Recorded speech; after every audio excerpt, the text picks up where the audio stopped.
Hi friends. तो आज मैं आप सबों के लिए झारखंड की एक और नई वैकेंसी लेके आया हूँ जो रांची डिस्ट्रिक्ट के लिए स्पेशली है, लेकिन अब सारे झारखंड के निवासी अप्लाई कर सकते हैं, बाहर के भी लोग अप्लाई कर सकते हैं।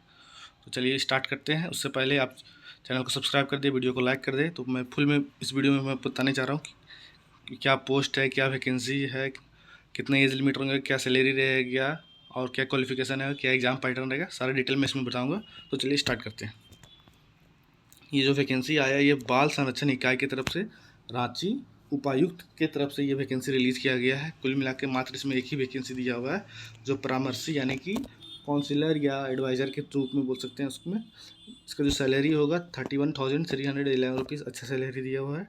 और इसका जो योग्यता है यानी क्वालिफिकेशन जो बोल सकते हैं, उसमें समाज विज्ञान यानी सोशल साइंस या मनोविज्ञान यहाँ पे यानी साइकोलॉजी। तो मेरे ख्याल से समाज विज्ञान में तो बहुत सारे सब्जेक्ट आते हैं, हिस्ट्री ज्योग्राफी वगैरह सारे आते हैं। तो सोशल साइंस, सोशोलॉजी और यहाँ पे साइकोलॉजी, ये दोनों को ज़्यादा प्रेफर किया जाएगा मेरे अनुसार से। बाकी आप यहाँ पे समाज विज्ञान लिखा है तो आप भी अप्लाई कर सकते हैं, जो भी है सोशल साइंस यानी आर्ट्स के विषय के जो भी लोग होंगे तो यहाँ पे। और यहाँ पे बोला गया है कि कंप्यूटर का लिए होना चाहिए, नॉलेज होना चाहिए, इंग्लिश और हिंदी यहाँ पर उसके टाइपिंग का या जो भी है। तो उसके अकॉर्डिंग यहाँ पे आपको कंप्यूटर का नॉलेज भी मांगा गया है एक पोस्ट के लिए।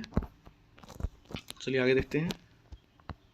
ये जो वैकेंसी है इसको देखिए, यहाँ पे 5 तारीख को यहाँ पे इसको अवगत किया गया था। उसके बाद इसको यहाँ पे पब्लिश कल ही किया गया है 14 तारीख को। तो यहाँ पे देखते हैं आगे क्या है। संविदा पे ये नौकरी रहेगी, परमानेंट जॉब नहीं होगा, कॉन्ट्रेक्चुअल के तौर पे होगा जो गवर्नमेंट नियुक्त करेंगे। कुछ साल के बाद उसके ये परमानेंट हो जाए, लेकिन अभी इसमें कुछ वैसा नहीं किया गया है।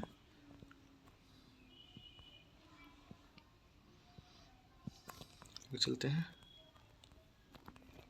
कि चयन का जो मापदंड होगा, जो एग्ज़ाम का जो पैटर्न होगा, जो भी होगा, किस प्रकार से आपको क्वालिफिकेशन या आपको रिक्रूटमेंट किया जाएगा। तो यहाँ पे देखिए सबसे पहले क्या गया है, यहाँ पे बोला गया साक्षरता का प्रावधान नहीं होगा, यानी कि आपको इंटरव्यू नहीं देना होगा, डायरेक्ट रिक्रूटमेंट होगा।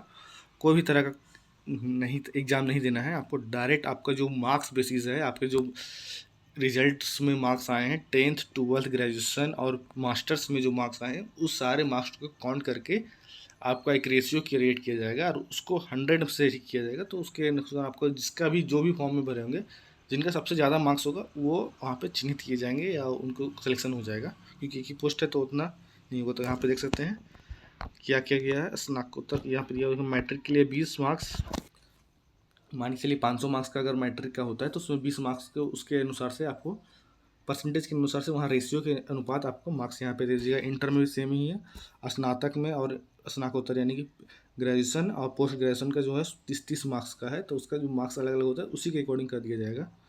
1600 मार्क्स का लगभग होता है, 2400 मार्क्स का होता है और ये 1600 मार्क्स का शायद पीजी होता है। तो जो भी आपके होगा, आप यूनिवर्सिटी में जितने मार्क्स के होंगे टोटल मार्क्स को 30 के रेशियो से कंबाइन करके आपका जो परसेंटेज आएगा तो उसको जोड़ के आपको 100% के अनुसार किया जाएगा। तो तब जाके अगर जिस भी कैंडिडेट का सबसे हाई मार्क्स आएगा परसेंटेज के अनुसार, यहाँ पे कुल 100% है, तो जो सभी सबसे ज़्यादा आएगा यानी 95 96 जिसका भी सबसे मैक्सिमम में होगा तो उनको सिलेक्शन कर लिया जाए, उसको दिया जाएगा। वक्त आधार के प्रत्येक पद पर प्रत्येक प्रारंभिक मेगा सूची तैयार की जाएगी। प्रत्येक पद के रिक्त 5 गुना अभ्यर्थियों का चयन से इस प्रारंभिक मेगा सूची के अनुसार किया जाएगा और उनका कंप्यूटर हिंदी और इंग्लिश टाइपिंग जांच के लिए किया जाएगा। जैसे कि हिंदी में वहाँ पे इंग्लिश और हिंदी लिखा गया था, यानी कि आपका सिलेक्शन करने के बाद वहाँ पे आपको हिंदी 5 कैंडिडेट चुने जाएंगे, टॉप 5 कैंडिडेट जो वहाँ पे आपको मार्कशीट से चुना जाएगा। उसके बाद आपको 5 कैंडिडेट को हिंदी और इंग्लिश टाइपिंग का टेस्ट देना होगा। वहाँ पे जो बोला गया है हिंदी का जो टाइपिंग टेस्ट होगा वो 20 वर्ड पर मिनट होगा और वहीं इंग्लिश का जो टाइपिंग होगा वो 30 वर्ड पर मिनट होगा।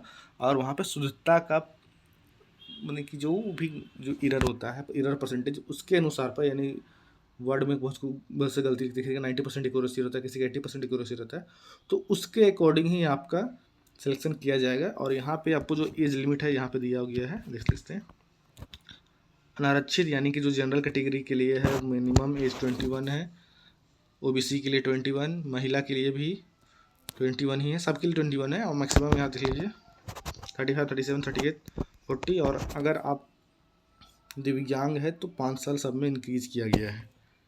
और जो आपका एज लिमिट होगा तो 1 अगस्त 2025 के अकॉर्डिंग किया जाएगा, यानी पिछले वर्ष के अकॉर्डिंग आपका एज को गिना जाएगा। ये 2026 के अकॉर्डिंग नहीं, 2025 के अकॉर्डिंग, क्योंकि जो वैकेंसीज लागू तो बाद में हुआ है, पब्लिश बाद में हुआ, लेकिन जो बन के आया था वो 5 तारीख को ही आ गया था, 5 साल को, यानी कि सितंबर जुलाई में आया था। तो उसके लिए अगस्त का ही मेनली जो भी एज होता है अगस्त का ही काउंट किया जाता है, तो उसके अनुसार से आपका एज आएगा।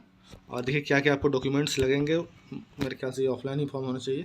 तो यहाँ पे दोस्त आप पासपोर्ट साइज खोजो और उसके बाद यहाँ पे फ़ोटो में भी स्व अभिप्रमाणित होना चाहिए, यानी कि जो फ़ोटो रहेगा उसमें भी आपको साइन ज़रूरी है, याद रखिएगा। या अगर आप साइन नहीं कीजिएगा तो आपको जो फॉर्म है रिजेक्ट कर दिया जा सकता है।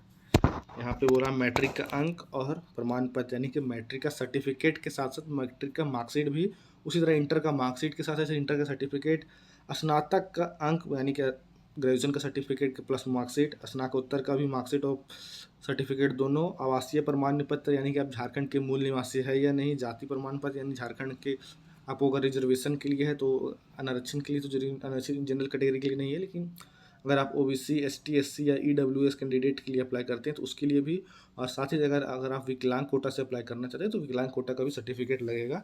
और अगर आपके पास कुछ अलग तरह का डिप्लोमा या अलग तरह का कोई डिग्री है उसके लिए भी, साथ ही साथ यहाँ पे कंप्यूटर मांगा है तो कंप्यूटर का भी सर्टिफिकेट देंगे तो आपको बेनिफिट मिलेगा। सॉरी भैया, हाँ, आवेदन का स्पष्ट रहने का किसी में आवेदन विचार नहीं किया जाएगा। अगर आप फॉर्म में कुछ भी गलती या कुछ करते हैं तो उसको रिजेक्ट कर दिया जा सकता है। और इसका जो फॉर्म का लास्ट डेट है भरने का 7/9/2026 शाम 5 बजे तक ही ये लिया जाएगा, उसके बाद नहीं। 7/9 यानी कि 7 सितंबर 2025 तो भी टाइम है।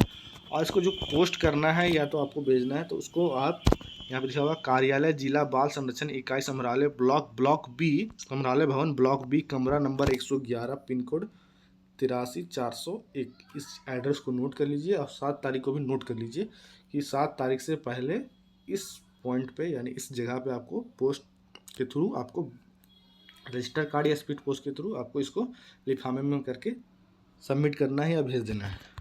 और नीचे जो फॉर्म दे दिया है ये फॉर्म है, यहाँ पे एक फ़ोटो चिपका लीजिएगा।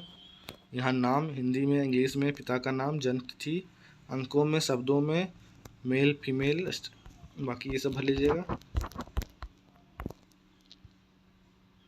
अगर आप कहीं अनुभव लिए हैं या कहीं एक्सपीरियंस सर्टिफिकेट उसका भी।